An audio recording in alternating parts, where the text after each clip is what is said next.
¿Qué tal? Muy buenas noches. Yo soy Genaro Lozano y esto es Punto y Contrapunto de lunes y el primero del 2021. Muy feliz año nuevo. Como regalo navideño para México, el pasado 24 de diciembre inició la vacunación contra la COVID-19 entre personal de salud. Hoy el presidente López Obrador informó que ya se han inoculado más de 40,000 personas en todo México. La campaña de vacunación trajo esperanza al cierre del 2020, pero inicia con críticas en el 2021. ¿Cómo va este proceso? También durante la Navidad, las Fuerzas Armadas recibieron una nueva encomienda de su comandante en jefe. El presidente López Obrador anunció que estudia darle a la Sedena el control administrativo del Tren Maya. ¿Es esto militarización? ¿Le toca a la Sedena realmente realizar estas funciones o no? Y esta semana tomaron posesión los 535 integrantes del Congreso de Estados Unidos. El 117 Congreso de ese país inicia con trabajos con el liderazgo de los demócratas en la Cámara de Representantes y todavía con el control del Senado por definirse. Y con ese reloj corriendo para llegar al 20 de enero, cuando el gobierno de Joe Biden inicie funciones oficialmente. ¿Qué esperar de los nuevos vientos políticos que soplan en Estados Unidos para la relación bilateral? Quédate con nosotros que ya empieza el primer punto y contrapunto del año.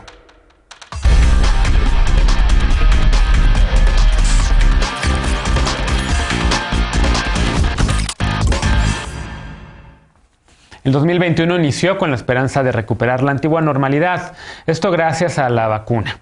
El proceso inició en México el pasado 24 de diciembre con la aplicación a personal de salud que está en la primera línea de combate a este virus. México fue en efecto el primer país en América Latina en empezar a aplicar la vacuna, pero esta estrategia no ha estado exenta de polémicas y de denuncias por favoritismos. El gobierno de México espera vacunar a 1,300,000 personas tan solo en este mes de enero, y para marzo haber vacunado a todas las personas adultas mayores. ¿Lo conseguirá? Veamos el contexto. El 24 de diciembre, México se convirtió en el primer país de América Latina en aplicar la vacuna contra el coronavirus SARS-CoV-2 a personal médico. El gobierno federal informó que serán inmunizados 125,000 trabajadoras y trabajadores que están en la primera línea de atención a personas contagiadas. Hasta ahora, 33,000 han recibido la primera dosis de la inmunización desarrollada por Pfizer-BioNTech. Según el documento rector de la Política Nacional de Vacunación, en junio de 2022, el 75% de la población mayor de 16 años habrá sido vacunada. El presidente Andrés Manuel López Obrador informó en su mensaje de Año Nuevo que para finales de marzo toda la población mayor de 60 años estará inmunizada. El personal de salud de primera línea seguirá siendo vacunado hasta febrero próximo y de febrero a abril el personal de salud restante y a las personas de 60 y más recibirán la dosis. A la fecha, México reporta 1,5 millones de contagios confirmados y 127,000 muertes acumuladas. De ellas, al menos 2,259 corresponden a personal médico. Según un informe de Amnistía Internacional presentado en septiembre, México es el país con más muertes por coronavirus registradas entre trabajadores de salud. Desde el 19 de diciembre, la capital del país y el Estado de México entraron a semáforo rojo. El 21 de diciembre se sumaron Baja California, Morelos y Guanajuato. Otras 22 entidades permanecen en semáforo naranja, 3 en amarillo y solo 2, Chiapas y Campeche, en verde. Punto y contrapunto. Primer tema para discutir esta noche de lunes y hoy recibimos con mucho gusto a Sara Snap. Ella es maestra en políticas públicas y activista. ¿Cómo estás, querida Sara? Feliz año. Buenas noches, Genaro. Qué gusto estar arrancando la... Bienvenida. Frida Gómez, asesora legislativa y feminista. Feliz año también a ti, Frida. Gracias por estar por acá. Muy buenas noches, Genaro. Es un gusto. Feliz año para todas y todos. Alfredo Lecona, activista y analista. ¿Cómo estás, querido Alfredo? Ya preparando la rosca, ¿verdad? Ya preparándola con muchos globos. Feliz año también a ti. Feliz año a todas y todos. Eder Guevara, fundador de Morena y antropólogo. ¿Cómo estás, querido Eder? Feliz año también. Feliz año, querido. Muy bien. Empezando con todo el ánimo. Feliz año a todas y todos. Pues me da mucho gusto verles y verles bien y pues en efecto empieza el año y uno de los temas con los que inevitablemente tenemos que empezar es precisamente esta campaña de vacunación que ya empezó en México el pasado 24 de diciembre.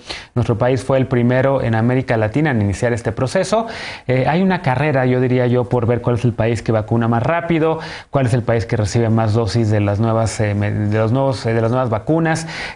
Según información del periódico New York Times, Israel es el país del mundo que ha inoculado ya a más de 1 millón de personas. de una población de menos de 10 millones. Israel va a ser el primero en terminar de vacunar a toda su población. Y en México, bueno, estamos hoy informando que el presidente dijo que hoy se ha ya vacunado 40,000 personas. ¿Cómo ves este proceso? Empiezo contigo, Eder. Hay quien ha criticado ya estos favoritismos, hay quien ha dicho que a ese ritmo nunca vamos a vacunar a toda la población en tiempo, que se hace falta mucho más y sobre todo pues muchos que critican o que criticamos que la distribución de las vacunas haya quedado en manos del ejército y que también al frente pues el subsecretario de Salud, Hugo López-Gatell. Sí, a ver, primero aclarar que no solamente México fue el primero de América Latina y del Caribe, también de España y de Francia, o sea, es de Hispanoamérica, podríamos decir que fue el primer país que consiguió las vacunas y además es uno de los pocos países del mundo.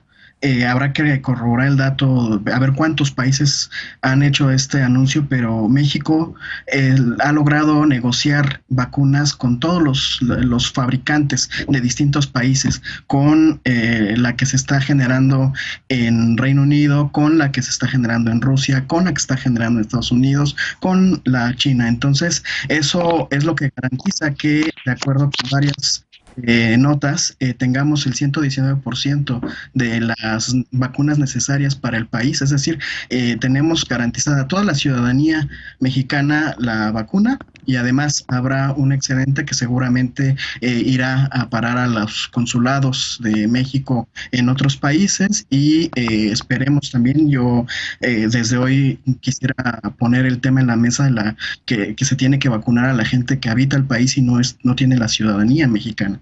Sobre todo las personas migrantes que están en los distintos albergues del país. Entonces, eso es un dato muy importante. México ha tenido la capacidad de generar estas negociaciones por una política exterior muy respetuosa con el resto del mundo. Y sobre el asunto de las críticas de favoritismos y eso, yo creo que también decían que no íbamos a tener la capacidad, que el gobierno mexicano no iba a tener la capacidad para el transportar la vacuna y eso a crítica la impulsaron desde la iniciativa privada porque querían ellos tener incidencia en el proceso. Al final, vamos a ver, el presidente ya anunció que para a finales de marzo estarán todas las personas adultas mayores vacunadas, que son pues una de las poblaciones que mayor riesgo corre con virus. Entonces yo creo que sí es posible porque ya tienen toda la infraestructura y la logística de las pensiones para adultos mayores, que eso permite que haya un diálogo permanente y mecanismos directos de comunicación. Bien. La estrategia del gobierno federal para las pensiones será muy importante en este proceso. Insisto, México lo está haciendo bien, con moderación, con calma. Bien. Para este año todo mundo estaremos vacunados y eso es lo que da esperanza sobre la posibilidad de construir una normalidad diferente a la que conocemos. No realmente todo mundo, o sea, los menores de 30 años es hasta el 2000, el calendario se extiende hasta el año que entra, ¿no? Hasta donde entiendo. Y también todavía falta conocer de algunas farmacéuticas, con Moderna, que es la vacuna que se está aplicando en Estados Unidos, todavía no conocemos los detalles de si hay o no, pero sí, en efecto, con todos los demás que mencionas, México fue de los primeros y ahí la labor de la Cancillería Sara Snap ha sido fundamental precisamente para asegurar y poner a México, digamos, entre los primeros países que puedan recibir estos dotes de vacunas. Sí ha habido críticas, un director de un hospital que favoreció a su familia, un oftalmólogo que no está en la línea de COVID también y que de repente pues aparecía en una playa también celebrando, pero han sido menos las críticas y más la esperanza que genera la llegada de esta vacuna. No sé cómo lo vea Sara. Sí, yo creo que hay dos estrategias muy diferentes que necesitamos analizar. Uno sería la estrategia que hemos analizado aquí del manejo de COVID en el país, pues que está a cargo del subsecretario López-Gatell y donde hay muchas críticas de cómo ha sido ese manejo. Creo que hay cosas que celebrar, como no hemos tenido medidas represivas como toques de queda, pero al mismo tiempo no ha habido esos ejemplos desde los funcionarios públicos de usar cubrebocas, de realmente guardar la sana distancia, como lo vimos en algunas de las fotos que salieron de sus vacaciones durante estas vacaciones del subsecretario. Entonces creo que esa es una estrategia que merece ser analizada y después la otra es esta estrategia del canciller Ebrard, que él realmente ha hecho un gran trabajo de diplomacia para poder realmente alcanzar estos acuerdos, de asegurar que vamos a tener estos lotes de vacunas y saber que esto, de cierta forma, de poner muchos huevos en la canasta mexicana para que sí hay suficientes vacunas para todos y no pensar que solo vamos a ir con una vacuna. Y yo creo que eso es algo que él seguro tiene miras hacia alguna siguiente elección y también porque creo que sí necesitamos reconocer que él sí está haciendo un buen trabajo. Ahora, todo va a tener que ver con la implementación y cómo va eso durante los siguientes meses. Tenemos esta idea de cómo va a ir en cada paso, en cada fase la vacunación, pero al final de cuentas realmente creo que también vamos a ver cómo cómo las personas van acudiendo, asegurar que no hay estos ejemplos que creo que son más bien ejemplos muy singulares de, como bien mencionaste, pero en general creo que todos estamos listos para esperar nuestro turno, entendiendo que hay unos que están en mayor riesgo. Creo que también es interesante de que sí se están apostando a tener más vacunas de las necesarias, justo para que sí se podría alcanzar ciudadanos mexicanos que tal vez no están viviendo en el país y que requieren mayor atención.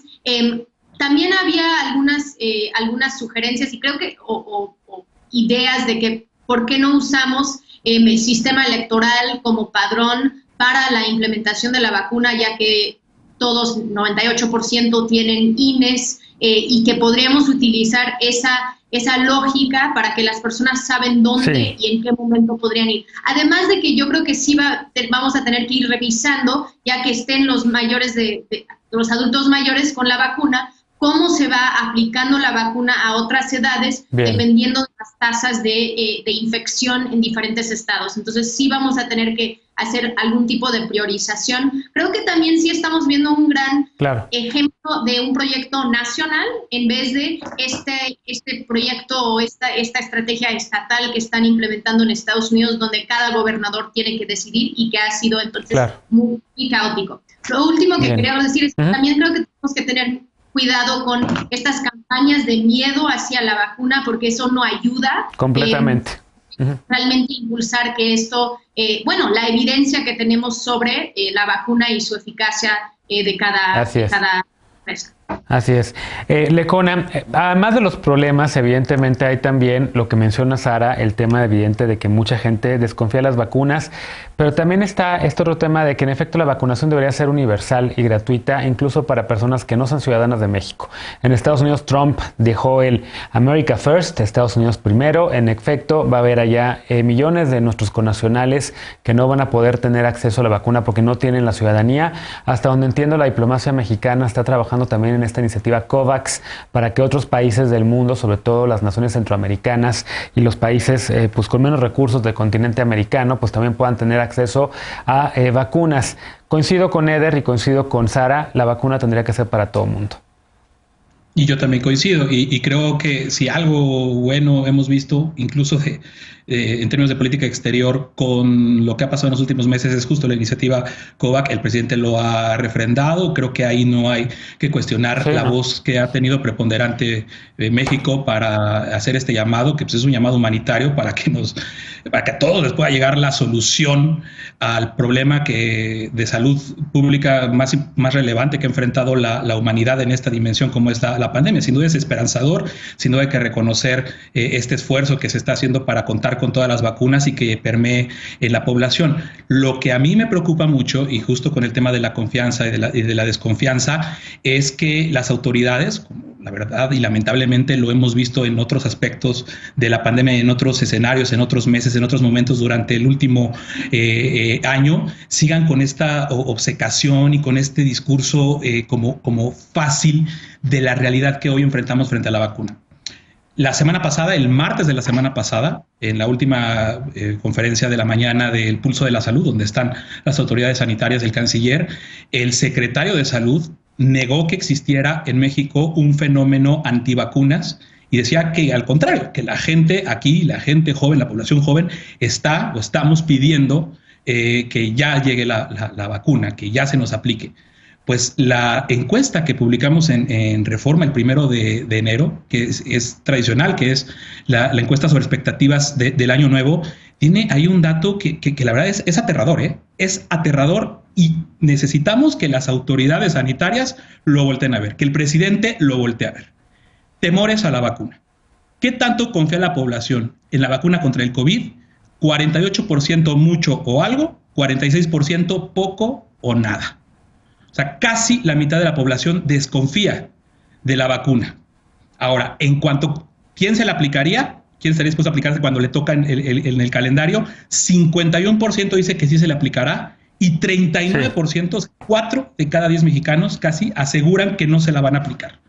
Esto requiere que el gobierno y que las autoridades sanitarias hagan un esfuerzo extraordinario por ganar la confianza, por poder bajar el tema y borrar desaparecerlas, más allá de las falsas noticias, la desconfianza natural que quién sabe por cuántos fenómenos pueda estar teniendo una gran cantidad de la población en contra de la vacuna. Y lamentablemente, o sea, sí tiene todo que ver con lo que mencionaba Sara, que el zar de la pandemia en nuestro país se haya ido a vacacionar a Zipolite de la forma en la que lo hizo, nos va alejando de esa pretensión de generar confianza desde la autoridad. De acuerdo. Vaya, lo dijo la Organización Mundial de la Salud ni bien hace menos de 2 meses. O sea, México se lo tiene que tomar en serio. No, del quédate en casa, vete a la playa, ¿no? Pero bueno, a ver. En Nueva Zelanda renunció el ministro, o más bien degradaron al ministro de Salud que hizo esta estupidez y él se llamó a él mismo un idiota. Dijo, soy un idiota y perdió el cargo, ¿eh? De acuerdo.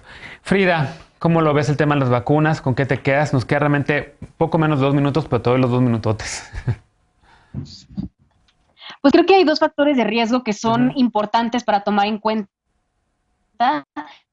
El primer factor es clave sobre la condición física de los mexicanos y de las mexicanas en cuanto a la diabetes que pudieran tener. Hubo un caso en Coahuila de una doctora que presentó reacciones adversas, tuvo convulsiones, tuvo también erupciones en la piel y posteriormente fue trasladada a Nuevo León. Fue diagnosticada de encefalomielitis y creo que es importante porque a pesar de que es hasta el momento una sola persona que ha tenido esta reacción desafortunada ante la vacuna, es importante pensar en que el lugar en donde se desarrolla la vacuna está basado en genotipos que no son propiamente de las y los mexicanos. Veíamos que la semana pasada, por ejemplo, en el caso de Cuba, con la Soberana 01 y la Soberana 02, desarrollaron una vacuna que está perfectamente pensada en la población cubana, en sus factores de vida, en sus factores tanto de constitución física y constitución genética. Y es algo que me parece importante porque en el caso de nuestro país son 2 dosis, la de Pfizer, la vacuna de Pfizer se aplica en una primera dosis y posteriormente se refuerza con una segunda. Es por eso que adquirió el gobierno mexicano 34.4 millones de vacunas. Entonces creo que estos 2 factores son importantes porque además de que la vacuna puede ser aplicada de forma universal en las 5 etapas que plantea el gobierno, los factores de riesgo siguen siendo claves. Pues de nada va a funcionar que se vacune a personas y que las vacunas puedan afectarles en vez de beneficiarlo. Ahora, lo que es un hecho, y en eso coincido bastante con Eder, es que el esfuerzo que está haciendo el gobierno fue anticipado, fue temprano, la reacción fue, yo diría, bastante oportuna. La precompra que se realizó de estas vacunas nos permitió ser uno de los primeros países, si no es que el primero de nuestra región. Y algo que me parece ya muy clave, solo para cerrar, es que la Guardia Nacional tiene un papel importante en este tema y lo vimos en el tema de los medicamentos para el cáncer. Hubo grupos delictivos que se robaron estos medicamentos y eso creo que justifica que la Guardia Nacional sea la encargada de resguardar una vacuna que es tan importante y que si saliera al mercado negro podría venderse y revenderse afectando a todas las personas y por supuesto generando un mercado bastante atractivo y me parece muy acertado que en este caso sea la Guardia Nacional la que se encargue de resguardar las vacunas. Es un tema de seguridad nacional, la salud de las y los mexicanos ante una pandemia es un asunto de seguridad nacional. Retomamos justo este tema porque ya lo conectamos con el tema que sigue, que es el de la participación del ejército en otras tareas, porque también el resguardo de la vacuna, hasta donde entiendo, no nada más sea la Guardia Nacional, sino también en el ejército mexicano. Déjenme hacer una pausa y regresamos justo con este otro tema. El presidente López Obrador Obrador dijo que la Secretaría de la Defensa Nacional podría encargarse no solamente de construir 3 tramos del Tren Maya y varios aeropuertos, sino también de administrar estas obras. ¿Es parte de un proceso de militarización o la Sedena es realmente la mejor opción para evitar la tentación privatizadora, como dijo el presidente? Regresamos con este tema punto y contrapunto, el primero del año. No te vayas.